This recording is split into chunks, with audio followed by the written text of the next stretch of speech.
Hello, my name is Chris Adams. I'm president of Balancing Act. We're the makers of award-winning simulation-based public engagement software. For the last few months, we've been working with ABAG to see if we could adapt our software to support member jurisdictions through their housing element process this year. And we have come up with some, I think, terrific tools and opportunities to support you in that.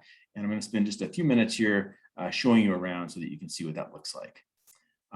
This is going to be based on work that's been done in Elk Grove, California, Lafayette, California, Eastvale, California, and believe it or not, Sutherland Shire, Australia. So let me now go to a live simulation and I can show you what we got.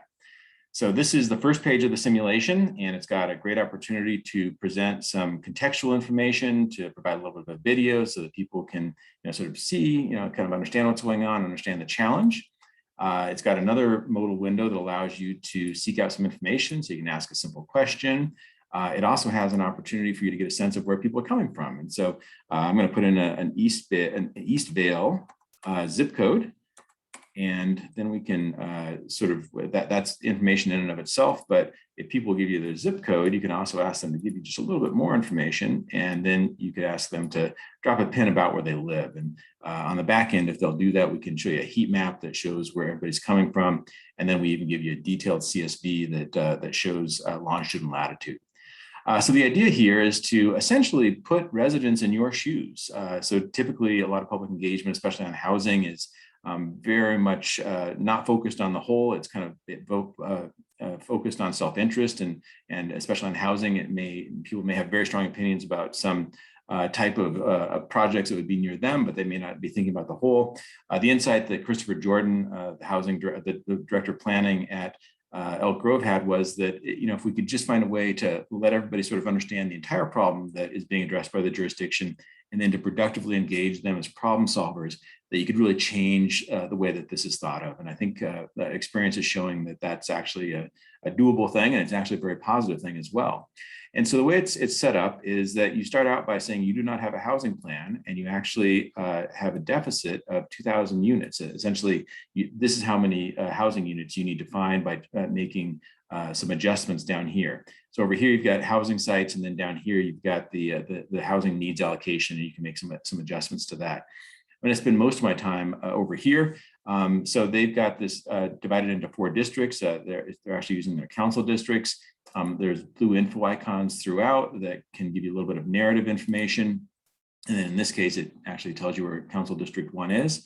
And as you open it up, it gives you some opportunities to do some zoning to increase density. And so in this case, E15 adds 13 housing units, C4 adds 184, et cetera. And as you can tell, as we select these, this is getting smaller and getting closer towards that balance point in the middle. So I'm going to just select a couple of these because I want you to see what happens when you continue to move forward and you actually reach a point where the housing allocation has been met.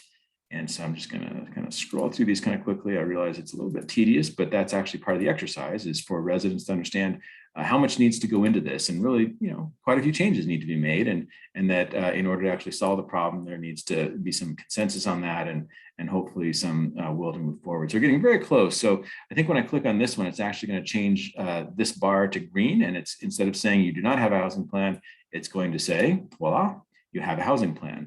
And at this point, once the resident has gone through and provided their input about what their solution is, they can click submit, and then that information gets collected. Actually, all the information gets collected, but the information from those who submit is actually given a little bit of privilege, actually a lot of privilege, because they're the ones who actually solve the problem with you.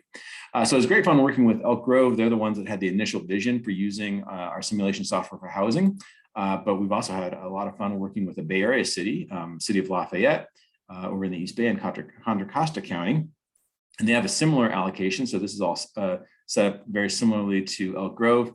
But what they've done is they asked us if we could include a map. And that was, I'll just acknowledge, that was a little bit of a challenge.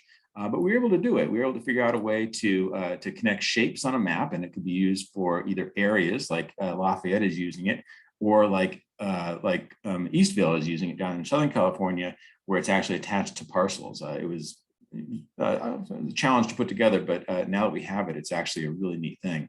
And so the idea here is that, once again, here are the total units that they're trying to find. And then over here, they've got the various areas. And so you can either start down here and sort of start, making changes. And as you can see, as I increase this number 1, this area gets darker to show where the density is going to be going. Or you can start over here and click on the map and have it open up an item down here. And then you can see what's going on. And this area 9 is an area, I think, of opportunity for Lafayette. And so once you get above that 0 point, you've got a tiny bit of a surplus. It actually says you have a housing plan, and residents are not typically allowed to submit unless they get that housing plan. So that's the incentive, is if they want their input to count on the simulation, that they need to actually be willing to show how they would solve the problem. And we think that's a very valuable thing. So we're working with ABAG to essentially make this available to all of its members moving forward.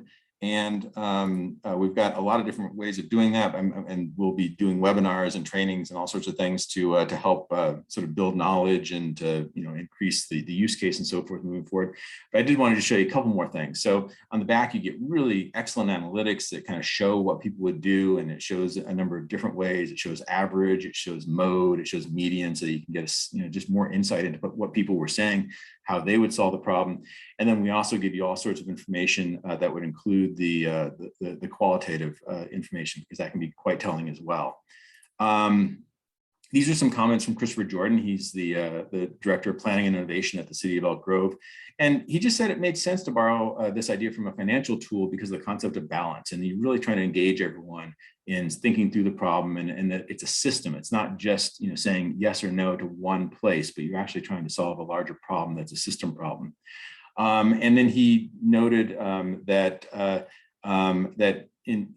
when everyone was involved in trying to find the problem, that all sites got at least a 55% support, and they were able to identify enough sites that had 65% support that was the minimum threshold for what they recommended to go through the Planning Commission and on through the process.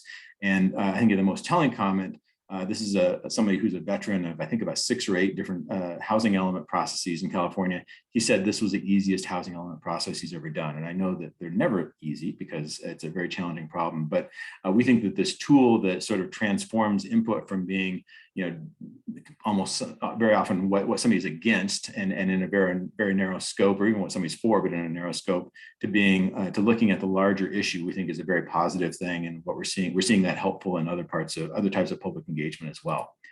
I also wanted to show you just a couple more features because I think they'll be relevant to all. This is called meeting mode. And so we essentially have a way to sort of create a special URL that can be used for real-time face-to-face or synchronous or online meetings. COVID, we hope it's gone soon, but it's still prudent to be able to do online engagement. It works perfectly well for that. This is actually a screenshot from the City of Lafayette using it for online engagement, and they reported that it worked quite well for that. And then this is just an example of the output. This is the screen that is showed that's displayed while people are going through it. This is a facilitator screen. And then, we'll be having lots more information. It's both, we're trying to make it both simple and accessible, but we realize that there's some complexity to it. So we're working to simplify the complexity, if that makes any sense. And there'll be some announcements coming forth very soon. If you're interested in this project and participating in this a partnership agreement that we're working on with ABAG. The person to contact is Leah Zeppert, who is at ABAG, and she can help set you up. Looking forward to hopefully working with jurisdictions throughout the ABAG area and really helping to solve this issue and create some good tools to help you do some good work. All right, thank you very much.